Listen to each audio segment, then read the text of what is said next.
Magandang buhay mga kalapatol, maligayang pagbabalik sa bagong yugto ng ating pag-iibon. Ngayon ay mag-low fly tayo. Yan, binibilang ko pa kung ilan sila. Hindi ko sila natanda yung mga ibon na to. Nung umalis ako, wala pa yung mga ibon na to. Ngayon, pa-low fly natin. Yan, nagliliparan na sila isa-isa. May naiwan pang isa. Hindi pa ata nakaronda yan. Yan, gagawin natin dyan. Pupuntahin na lang natin sa bubong ng loop para mabuyuwing din siya. Yan, sinara na natin ang ating loop mga kalapatol.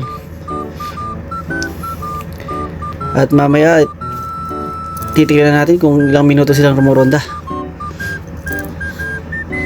Ay mga kalapatol, medyo mataas na kanilang lipad.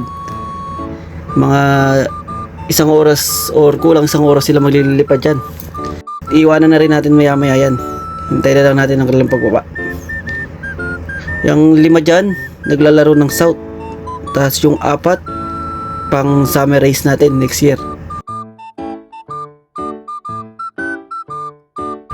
Yan, maganda-ganda ang kondisyon nila, medyo maganda ang panahon. Yan, mahaba-habang liparan ng gagawin ng mga ibon natin na yan. Hanggang sa muli natin paglipad mga kalapatol. Kita kits!